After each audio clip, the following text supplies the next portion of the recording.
Estamos aqui para trazer a palavra de Deus e, para quem não me conhece, me chamo Daniel, tenho caminhado aqui com os irmãos na Viva desde 2019, junto com alguns irmãos que Deus com certeza conduziu para estarmos ainda caminhando juntos, né? Me converti há um pouco mais de 20 anos atrás, apesar dessa carinha de anjo, né? Mas desde a minha conversão, Deus tem me conduzido a, de alguma forma, aprender um pouco da palavra e aquilo que tenho aprendido, transmitir, ensinar, e com a graça de Deus tenho visto a misericórdia dEle, a mão dEle me ajudando, né, a transmitir a sua palavra, porque não é fácil e não é algo simples, não pela complexidade em si, mas como a gente precisa ser tratado muitas vezes para poder anunciar a palavra de Deus. Eu gostaria de pedir para os irmãos abrir a palavra de Deus, o livro de Atos, né, a carta Atos dos Apóstolos, capítulo 11, do versículo 1 ao 18. A gente vai estar continuando, né, as pregações referentes a igreja, a série que a gente está trabalhando aqui, tá? A igreja a que pertencemos. Livro de Atos, capítulo 11, do versículo 1 ao 18, creio que vão estar acompanhando aqui comigo. A palavra de Deus diz assim: chegou ao conhecimento dos apóstolos e dos irmãos que estavam na Judeia, e também dos que estavam na Judeia, e também os gentios haviam recebido a palavra de Deus. Quando Pedro voltou para Jerusalém, os que eram da circuncisão começaram a questioná-lo, dizendo: você entrou na casa de homens incircuncisos e comeu com eles. E então Pedro passou a fazer-lhes uma exposição por ordem, dizendo: eu estava na cidade de Jope orando, e num êxtase tive uma visão em que observei descer um objeto como se fosse um grande lençol baixado do céu pelas quatro pontas e vindo até perto de mim. E olhando atentamente para dentro daquilo, vi quadrúpedes da terra, feras, répteis e aves do céu. E ouvi também uma voz que me dizia: levante-se, Pedro, mate e coma. Ao que respondi: de modo nenhum, Senhor, porque em minha boca nunca entrou nada que fosse impuro ou imundo. Pela segunda vez a voz do céu falou: não considere impuro aquilo que Deus purificou. Isso se repetiu 3 vezes, e de novo tudo foi recolhido para o céu.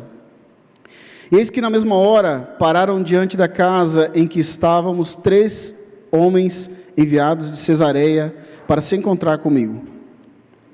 Então o Espírito me disse que eu fosse com eles, sem hesitar. Foram comigo também esses 6 irmãos, e entramos na casa daquele homem. E ele nos contou como tinha visto na casa dele um anjo em pé, que lhe disse: envie alguém a Jope e mande chamar Simão, que também é chamado Pedro, o qual lhe dirá palavras mediante as quais você e toda a sua casa serão salvos. Versículo 15. Quando comecei a falar, o Espírito Santo caiu sobre eles, como também sobre nós no princípio. Então me lembrei da palavra do Senhor quando disse: João na verdade batizou com água, mas vocês serão batizados com o Espírito Santo. Pois se Deus deu a eles o mesmo dom que tinha dado a nós, quando cremos no Senhor Jesus, quem era eu para que pudesse resistir a Deus? Quando os demais ouviram isso, acalmaram-se e glorificaram a Deus, dizendo: então também aos gentios Deus concedeu o arrependimento para a vida. Feche seus olhos, vamos agradecer ao Senhor. Deus de graça e poder, nós te louvamos, Senhor, por essa noite, e te agradecemos, Deus, porque tem nos conduzido debaixo das tuas mãos poderosas, tens guardado as nossas vidas, até aqui tem nos sustentado, Senhor. Paizinho amado, fala com o teu povo nessa noite. Fala através da tua palavra. Fala, Senhor, através da minha vida. Deus, eu te peço que cada coração aqui possa ser transformado, que ao final dessa noite nós possamos sair daqui sabendo, Senhor, qual a tua vontade para cada um de nós. Eu sei que quanto é difícil muitas vezes nós ouvirmos a tua palavra e colocar em prática e colocar já no dia seguinte, mas, Paizinho, eu te peço que cada vida aqui possa ser tocada e que o teu nome, somente o teu nome, venha ser glorificado nessa noite. Eu te peço em nome de Jesus. Amém. Amém, irmãos? A gente está, nesses últimos meses, sobrevoando o livro de Atos e tratando diversas passagens que falam do início, que descrevem o início da igreja. E de que forma a gente pode ser uma igreja que glorifica a Deus, em todos os aspectos. A gente iniciou falando sobre o derramar do Espírito Santo e sobre como os discípulos de Cristo passaram a anunciar o Evangelho de forma fervorosa e sem medo, sendo verdadeiras testemunhas do que Cristo fez. Vemos Pedro, os apóstolos, anunciando o Evangelho para os judeus e milhares deles se convertendo e sendo batizados em nome de Cristo. Em seguida a gente vê os primeiros convertidos também anunciando o Evangelho sem temor e cheios do Espírito Santo, mas com eles também vindo a perseguição e os primeiros mártires da igreja.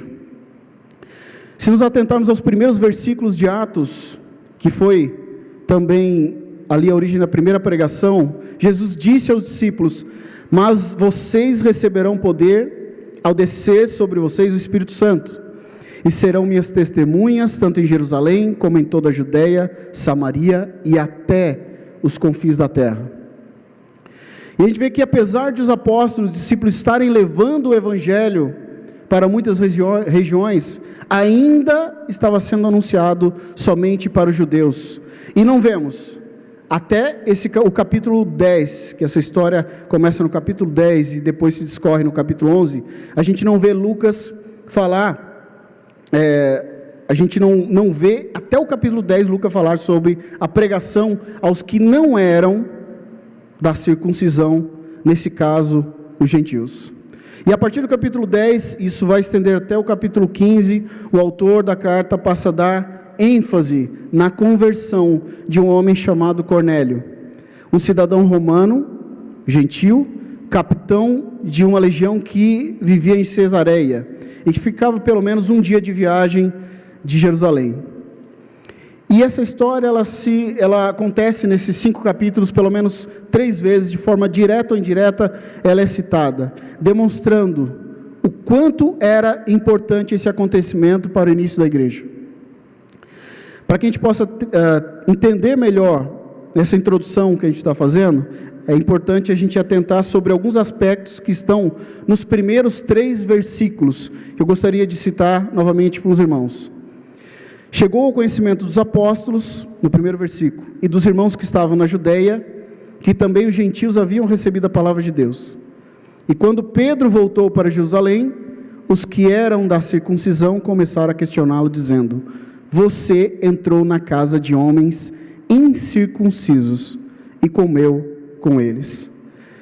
Aqui ele está descrevendo como chegou ao conhecimento dos apóstolos, que os gentios também estavam recebendo o Evangelho, e como tudo tinha ocorrido com Pedro.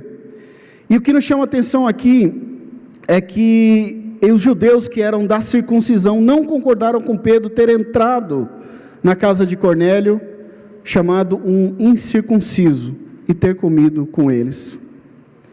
Mas o que são esses 2 termos usados por Lucas? Circuncisão e incircuncisos. Irmãos, a circuncisão era uma pequena cirurgia feita em todos os meninos judeus, que representava seu pertencimento ao povo judeu e à aliança de Deus. Quem não fosse circuncidado não era considerado judeu. E a gente lembra que a circuncisão foi um sinal estabelecido por Deus para o povo judeu. Lá no livro de Gênesis 17:10, Deus fala com Abraão: esta é a aliança que vocês guardarão entre mim e vocês e a sua descendência. Todos do sexo masculino que estão no meio de vocês deverão ser circuncidados. Deus estabeleceu a circuncisão quando Ele fez a sua aliança com Abraão. E prometeu abençoar Abraão e ser seu Deus, se ele obedecesse aos seus mandamentos. E a circuncisão era um sinal que a pessoa era descendente de Abraão e também fazia parte dessa aliança. Nós, irmãos, hoje sabemos que na nova aliança com a vinda do Senhor Jesus, a circuncisão já não é uma exigência pactual. A circuncisão física da aliança com Abraão serviu apenas para um símbolo da aliança que o cristão tem com Cristo pela fé. Sabemos também que a circuncisão era um sinal de que Abraão já possuía fé e de que Deus já o havia declarado justo, mesmo antes de ele ser circuncidado. Por isso Abraão é o pai daqueles que têm fé, mas não foram circuncidados. Somos considerados justos por causa da fé, segundo Romanos 4:11. Mas para os judeus, irmãos, ainda isso fazia que eles estavam ali no início da igreja, isso era uma controvérsia que ainda não havia sido compreendida completamente por eles. Para os judeus, se um gentil se convertesse a Cristo, ele teria que seguir também todos os ritos judaicos, inclusive o de circuncidar-se.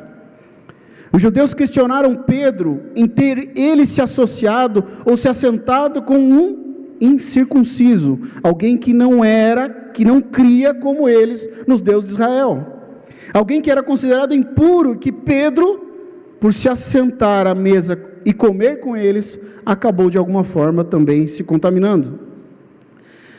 No ministério de Paulo e nas cartas às igrejas, sabemos que essas questões ainda seriam muito abordadas. E de forma até enérgica por parte do apóstolo Paulo, a gente vai ver na carta aos Gálatas. Porque muitos convertidos a Cristo seriam levados por outros judeus a entender que era necessário realizar algo a mais para serem aceitos por Cristo. Com esse cenário em mente e entrando já na mensagem de hoje, gostaria de fazer algumas perguntas para os irmãos aqui, para a gente refletir durante a mensagem. Será que algo já te impediu, de alguma forma, de anunciar a palavra de Deus a alguém que não conhece o Evangelho? Será que a cultura de alguém te fez pensar que ele não seria digno de ouvir a verdade? Por acaso já aconteceu de você não gostar de alguém, das suas atitudes no trabalho e pensar, essa pessoa não é digna de ouvir o Evangelho? E o que a gente vai estar tratando hoje aqui, meus irmãos, é de que forma podemos quebrar as barreiras enormes que muitas vezes nos impedem de anunciar a palavra de Deus.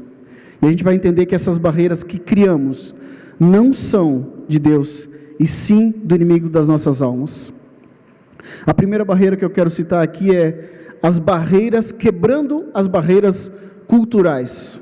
E elas estão lá no versículo 4 até o 10.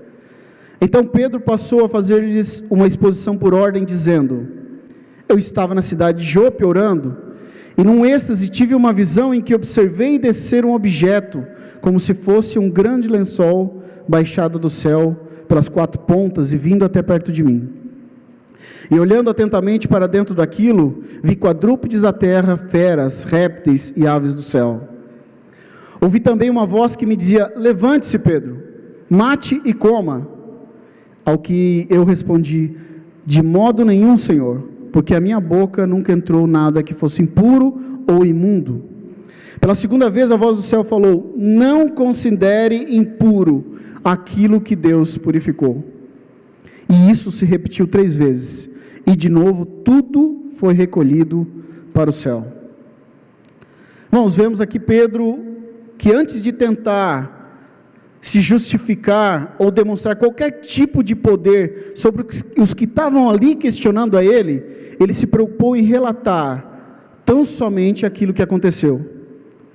Apesar de ele ser um dos principais líderes, se não o principal daquele momento que a igreja estava vivendo, ele não reivindicou nenhuma autoridade, mas ele se preocupou em explicar para os judeus tudo o que tinha acontecido.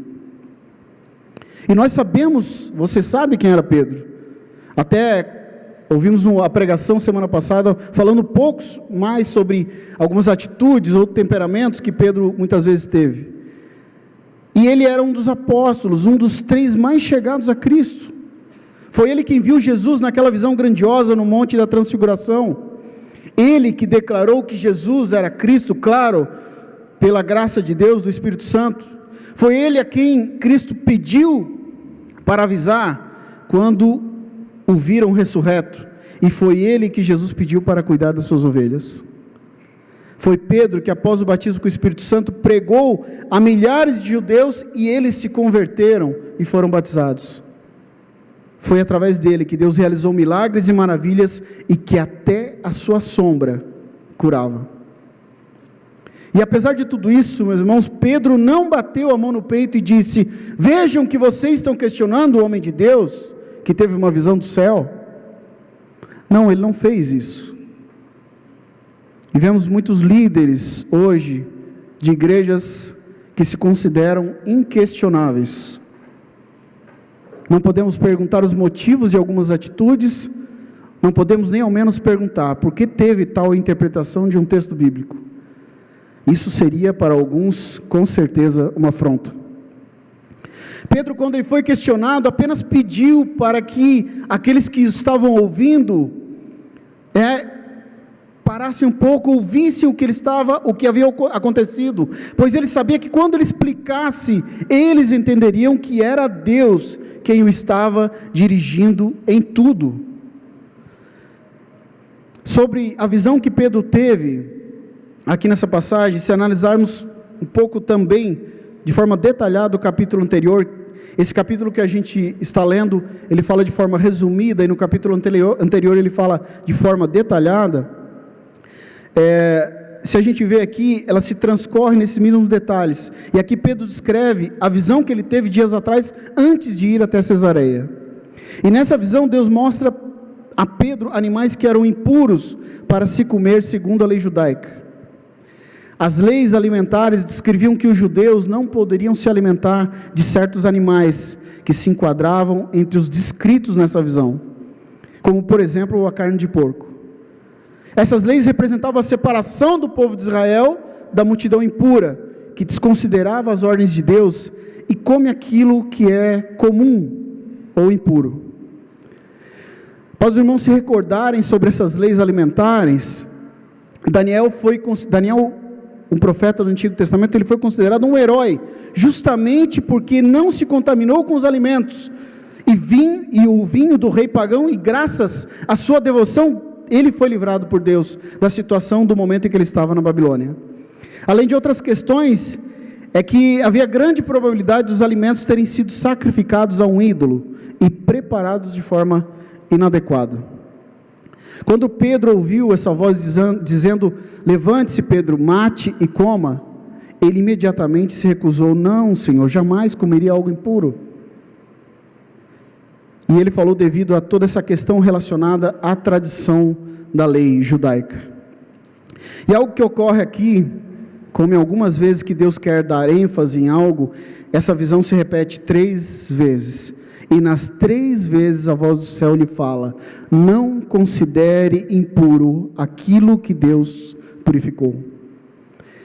Esse fato de a visão ter ocorrido 3 vezes mostra como é difícil nossas percepções de mundo, que estão profundamente cravadas por proibições religiosas, mas também demonstra como essa visão era importante.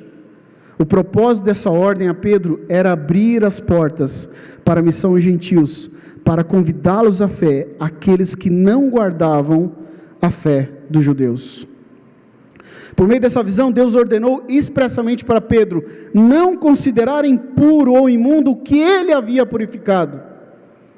E Pedro então entendeu que os animais puros e imundos, uma distinção que foi abolida por Jesus, simbolizavam pessoas puras e impuras, circuncisos e incircuncisos. O lençol é a igreja que conterá todas as raças e classes, sem distinção alguma. Essa barreira cultural, muito vinculada à religião judaica, que impedia de aceitar os gentios, ainda seria algo que levaria anos para que os judeus aceitassem, não sendo mais necessário um gentio se tornar judeu para fazer parte da família de Cristo. Hudson Taylor, antes de falar aqui, quando eu me converti, eu conheci muitos homens de Deus que vieram no passado, e sempre me fascinou ler biografias ou histórias desses homens para tentar entender como Deus trabalhou através da vida deles. E uma das histórias que li, está no livro Heróis da Fé, e você pode ler sem problema algum. Eu conheci a história do britânico Hudson Taylor, e ele foi o missionário que fundou a missão para o interior da China. Hudson, ele entendeu que precisaria quebrar barreiras culturais gigantescas que havia entre a cultura cristã britânica e a cultura chinesa, para que os chineses ao menos lhe ouvissem. Além de aprender o idioma, que já permitiu que ele se aproximasse de uma maneira mais eficaz, Hudson optou por adotar uma aparência semelhante aos chineses, o que ajudou a estabelecer uma conexão cultural mais próxima. Diferente dos outros missionários, Hudson adotou os costumes da terra, deixando seu cabelo crescer e fazendo uma trança como os habitantes daquela região da China tinham. Isso conquistou o respeito de muitos chineses. Hudson ainda teve que adaptar a sua abordagem para pregar o evangelho, devido à profunda cultura chinesa enraizada em tradições e superstições dos seus ancestrais. Ele enfrentou muita resistência e preconceito cultural da missão cristã que o enviou, mas ele conseguiu a confiança das pessoas que o ouviam, demonstrando respeito pela cultura dos chineses. Essa situação de Hudson transcorreu em torno de 1.700 anos depois do que aconteceu, essa situação que a gente falou com Pedro. Como é difícil para nós transpormos culturas e os costumes que nós temos para levar a palavra de Deus para outras pessoas, que não são, ou que não vivem da mesma forma que nós. Hudson permaneceu na China até a sua morte. Ele deixou mais de 250 pontos missionários, com 849 missionários da Inglaterra, e na época 125 mil chineses cristãos dando testemunho do Evangelho. No ano de 2015, alguns anos atrás, marcou o aniversário de número 150 da missão que Taylor fundou. E nesse momento havia uma contagem aproximada de mais de cerca de 150 milhões de cristãos na China. Nós sabemos, irmãos, que o crescimento é obra de Deus, porque um planta, outro rega, mas é Deus quem dá o crescimento. E essa não é uma história apenas de Hudson, mas é a história da missão de Deus, através de alguém como eu e como você. Hudson decidiu transpor as barreiras culturais ou religiosas da sua época, para levar o Evangelho àqueles que nunca haviam ouvido falar de Jesus. Quantas vezes algumas questões relacionadas à nossa cultura não nos fez pensar que algumas pessoas não merecem ou não devem ouvir o Evangelho? Quantas vezes a nossa tradição religiosa e a nossa percepção de o que será que vão pensar de mim se eu estiver andando com aquelas pessoas, tem nos impedido de ser sal e luz em tantos lugares. Eu lembro da minha conversão e a preocupação que tinha no meu coração de estar sentado em uma mesa junto com pessoas que não tinham a mesma fé que eu. Eu lembrava do Salmo 1, que fala lá que o homem bem-aventurado não é aquele que anda no conselho dos ímpios, e nem está no caminho dos pecadores, e nem se assenta na roda dos escarnecedores. E eu ficava preocupado. Será que eu estarei pecando, Senhor, se eu estiver ali com eles? E com o tempo eu entendi que o versículo se referia muito mais do que um simples sentar, mas em seguir o conselho daqueles que escarnecem ou zombam de Deus e que andam longe dos seus caminhos, longe da palavra de Deus. Não podemos deixar, irmãos, que as barreiras culturais nos impeçam de levar a palavra de Deus para aqueles que não conhecem a Cristo. A segunda a segundo ponto que eu quero tratar é quebrando a barreira da desobediência. No versículo 11, vamos ler. Eis que na mesma hora pararam diante da casa em que estávamos 3 homens, enviados de Cesareia para se encontrar comigo. Então o Espírito me disse que eu fosse com eles, sem hesitar. E foram comigo também estes 6 irmãos, e entramos na casa daquele homem. E ele nos contou como tinha visto na casa dele um anjo em pé, que lhe disse: envie alguém a Jope e mande chamar Simão, que também é chamado de Pedro, o qual lhe dirá palavras mediante as quais você e toda a sua casa serão salvos. Então, aqui assim que Pedro terminou de ter aquela visão, enquanto ele pensava, talvez alguns minutos, sobre o que Deus queria falar com ele, através daquela visão, batem na sua porta 3 homens enviados por Cornélio, pelo gentil. E ele, como falamos, era o centurião romano, citado no início, que Lucas escreve da seguinte forma, no capítulo 10. Cornélio era um homem devoto e temente a Deus, como era também toda a sua família. Dava aos pobres esmolas generosas e sempre orava ao Senhor. E Cornélio, em seu momento de oração, teve uma visão de um anjo de Deus que lhe disse: suas orações e esmolas subiram até Deus, e Ele as guarda na memória. Agora envia alguns homens a Jope e mande buscar Simão, também chamado Pedro. Algumas coisas nos chamam a atenção nessa passagem aqui. E a primeira é que tanto Pedro quanto Cornélio estavam orando quando Deus se manifestou a eles. Pedro talvez procurando entender melhor qual seria a vontade de Deus para ele naquele momento, e Cornélio buscando de alguma forma conhecer ou praticar aquilo que os judeus faziam, e apesar de entender que ele era pecador, ele não tinha conhecimento de como alcançar a salvação. E aí, isso nos mostra, irmãos, quão é importante orarmos a Deus, seja em nossa casa, diariamente, ou em comunidade, para entendermos melhor a vontade de Deus, e também para estarmos mais dispostos a cumprir a sua vontade. A segunda coisa que nós vemos nessa passagem, é que apesar de Cornélio ser temente a Deus, ele necessitava ouvir do Evangelho, para que ele e a sua casa fossem salvos. As orações de Cornélio serviam de memorial diante de Deus, bem como as suas esmolas, mas quando Deus manda chamar a Pedro, para que ele ouvisse a mensagem do Evangelho, mostra que Cornélio não era salvo. Irmãos, ser bom e piedoso por si só, não torna alguém merecedor da salvação.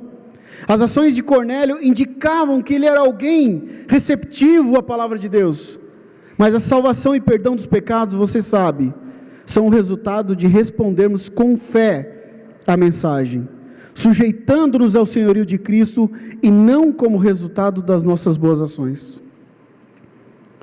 E o terceiro ponto que nos chama a atenção aqui, é quando Pedro fala, quando a passagem fala que Pedro não hesitou em ir. Segundo o dicionário, hesitar significa ficar em estado de irresolução, incerteza, perplexidade, demonstrar dúvidas sobre algo, não estar ou não se mostrar seguro, duvidar. Pedro não questionou a Deus, ele não parou ou ficou em dúvida, ele simplesmente entendeu que esses homens o chamando em sua porta, era Deus o chamando para levar a sua palavra. Pedro simplesmente atendeu o que o Espírito Santo lhe disse: vá com eles. Será que temos entendido e atendido a voz de Deus? Muitos podem dizer: mas Daniel, não sei se realmente é Deus quem está dizendo para ir pregar para essa pessoa. E aí eu te pergunto, meu irmão, quantos anjos são necessários Deus nos enviar para entendermos isso? Pedro teve uma visão que para ele, naquela época, era algo extraordinário para ser realizado. Como poderia ele entrar na casa de um gentil, sendo homem temente a Deus? A visão e a insistência de Deus era necessária. Nós não somos diferentes de Pedro, irmãos, quando nós nos passamos ou pensamos sobre algumas situações.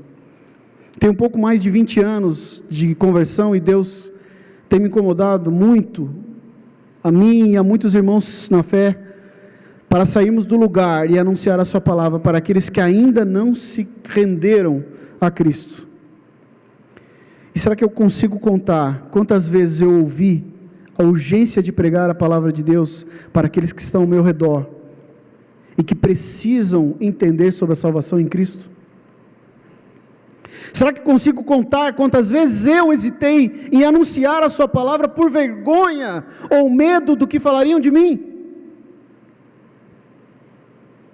E ao mesmo tempo agradeço a Deus por sua misericórdia e insistência em trazer pessoas até a mim, dando oportunidades para que eu pudesse orar por elas, abrir a Bíblia e pregar o Evangelho. Lembro das vezes em que orei por um amigo ou um colega de trabalho em viagem, pela simples misericórdia e graça de Deus. Hudson Taylor, em uma das suas viagens à Suécia, quando ele estava arrebanhando pessoas pelo mundo, missionários, para irem à China, ele escreveu: confesso-me envergonhado de que, até esta ocasião, nunca tinha meditado sobre o que o Mestre realmente queria dizer ao mandar pregar o Evangelho a toda criatura. Esforcei-me durante muitos anos, como muitos outros servos de Deus, para levar o Evangelho aos lugares mais distantes. Planejei alcançar todas as províncias e muitos dos distritos menores da China, sem compreender o sentido evidente das palavras do Senhor. A toda criatura. O número total de comunicantes entre os crentes da China não excedia 40 mil. Se houvesse outro tanto de pessoas, ou mesmo 3 vezes mais, e se cada um levasse a mensagem a 8 dos seus conterrâneos, mesmo assim não alcançariam mais de 1 milhão.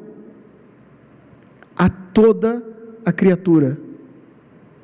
As palavras abrasavam-lhe ao íntimo da alma, mas como a igreja e eu mesmo falhávamos em aceitar justamente como Cristo queria, isso eu percebi então. Para mim havia apenas uma saída, a de obedecer. Nós precisamos quebrar a barreira da desobediência para alcançar os perdidos. O cristão que não anuncia o Evangelho é porque não tem buscado refúgio em Deus diariamente. Quando você ler a Bíblia, meditar nela e se voltar para Deus em oração, o Senhor certamente irá te conduzir a anunciar a sua maravilhosa graça. Paulo escreveu em sua primeira carta aos Coríntios: ai de mim, se não anunciar o Evangelho do Senhor Jesus.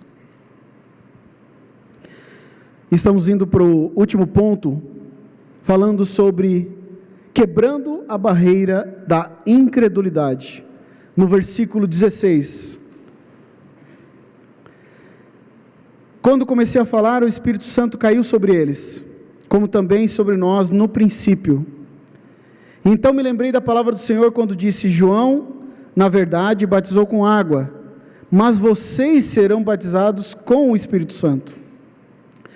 Pois se Deus deu a eles o mesmo dom que tinha dado a nós quando cremos no Senhor Jesus, quem era eu para que pudesse resistir a Deus?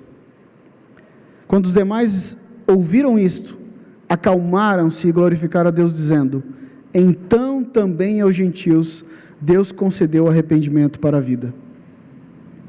Pedro começou a pregar a mensagem, a mesma mensagem que ele pregou aos judeus em Jerusalém, mas ele apresentou uma descrição mais detalhada do ministério, da morte e ressurreição de Jesus. No versículo 36 do capítulo 10, ele expressa toda a perspectiva teológica dos escritos de Lucas. O senhorio messiânico de Jesus concede paz ao povo judeu em cumprimento das promessas das Escrituras, e se aplica a todos os povos, pois são convidados a participar com Israel da paz messiânica. E Pedro continua: o Espírito caiu sobre eles, como também caiu em nós no princípio. Interessante que Pedro não tem outra cena em mente senão o que ocorreu com eles, quando o Espírito Santo foi derramado no início lá de Atos, 10 anos antes. Muitos dizem que esse derramar do Espírito Santo sobre os gentios foi para Deus mostrar para Pedro e para o povo judeu da confirmação da profecia de Joel. E acontecerá depois disso que derramarei do meu Espírito sobre toda a carne. E acontecerá que aquele que invocar o nome do Senhor será salvo. Pedro e os judeus de Jerusalém estavam vendo essa profecia se cumprindo diante deles. E essa parte final da história, meus irmãos, nos leva a ver que Pedro estava tentando ainda explicar algo que ele não havia compreendido muito bem. Pedro e os que foram com eles não estavam acreditando que Deus estava fazendo o mesmo que havia feito com eles há 10 anos atrás. Irmãos, quando conhecemos a Cristo e passamos a entender que somos chamados a levar o Evangelho para muitas vidas ou para outras vidas, nós nos preocupamos com nossa performance ou com nosso estado espiritual e moral. Achamos que é necessário um estado de perfeição tal para que aí possamos pregar a palavra. Com isso a gente não crê que Deus é poderoso para realizar a sua obra. Não cremos que é o Espírito Santo que convence pecadores ao arrependimento. Não cremos que Ele é quem faz em nós o querer e o efetuar. Não cremos que Ele é poderoso para fazer infinitamente mais do que pedimos ou pensamos. Por isso precisamos desejar ser cheios do Espírito Santo para impactar vidas através do seu poder, como foi pregado semanas atrás. É claro que Deus vai realizar a sua obra quando anunciamos a sua palavra. O Senhor declarou através do profeta Isaías que assim também acontece com a palavra que sai da minha boca. Ela não voltará para mim vazia, mas realizará toda a obra que desejo e atingirá o propósito para o qual eu enviei. Quando anunciamos a palavra de Deus, é Ele quem está falando através de nós. Vejam, irmãos, que Pedro ainda falava quando aqueles gentios foram cheios do Espírito Santo. Antes mesmo de Pedro fazer um apelo, antes mesmo de perguntar quantos queriam receber a Cristo, antes mesmo de entender tudo o que estava acontecendo, o Deus soberano e grandioso realizou a sua obra naquela casa. Não podemos esquecer, irmãos, que Deus é soberano, e tudo o que precisamos fazer é anunciar a sua verdade. Ele faz a sua vontade conforme o seu querer. O que Ele quer é que venhamos a crer que Ele é poderoso para realizar o milagre da salvação. Ele é poderoso para quebrar as barreiras que nos impedem de anunciar a verdade. Paulo falou para Timóteo: pregue a palavra, esteja preparado a tempo e fora de tempo, repreenda, corrija, exorte com toda paciência e doutrina. Quando Pedro viu o que Deus fez, não ousou questionar sobre o batismo, e todos que estavam ali foram batizados e recebidos na família de Cristo. Aqueles que ouviram a história de Pedro, compreenderam que foi Deus quem realizou tudo. Foi o Espírito Santo que levou Pedro a ter aquela visão, e a ir até a casa de Cornélio. Foi Deus que derramou da sua graça naquela casa, e os encheu do Espírito Santo. Foi Deus que os concedeu o arrependimento para a vida eterna. Foi Deus, e continua sendo. É Ele quem continua quebrantando corações e conduzindo ao arrependimento. É Ele quem continua trazendo vida aos corações mortos. E por isso, meu irmão, não deixe que a incredulidade te paralise, quando Deus te conduzir a levar a sua palavra. Creia que não é você e nem o seu poder de persuasão. É Ele quem faz tanto o querer em nós, quanto o realizar. Gostaria de chamar os irmãos, vou estar concluindo aqui. Irmãos, Pedro foi um instrumento de Deus grandioso para levar o Evangelho aos gentios, e o Evangelho chegou até nós, primeiro, porque pessoas como Pedro, e depois Paulo, que foi apóstolo aos gentios, quebraram todas as barreiras culturais que haviam na sua época para levar o Evangelho. Apesar de muitas vezes estarem em dúvida, decidiram obedecer ao Senhor, e eu creio que por estarem cheios do Espírito Santo, eles puderam compreender melhor a voz de Deus. Entendo também que eles tiveram que orar muitas vezes e buscar em Deus fé para não esmorecerem no caminho. A minha oração nessa noite, irmãos, é que todas as barreiras que nos impedem de levar a sua graça sejam quebradas para a glória do seu nome. E aqui a aplicação para estarmos encerrando. Participe da escola do discípulo e aplique o que está aprendendo. Como tem sido bênção para as nossas vidas, irmãos, estar na segunda-feira aqui à noite, aprendendo sobre alguns assuntos tão importantes da nossa caminhada cristã, e que muitas vezes nós não colocamos em prática. E a cada segunda é um aprendizado novo, e algo que podemos realmente chegar no outro dia, e já ver de que forma podemos levar a palavra de Deus para as pessoas. Ore a Deus no seu devocional, pedindo para que Deus lhe dê oportunidades para compartilhar o Evangelho. Quando Ele enviar alguém, ouça a história dessa pessoa primeiro, não seja ansioso. Depois sirva essa pessoa de alguma forma, ajudando em algo que ela esteja precisando. Ore por ela, e aí sim evangelize, falando de forma simples o que Deus fez na sua vida, e depois o que Ele pode fazer na vida de quem está te ouvindo. Amém? Gostaria que fechasse seus olhos, estaremos orando. Senhor,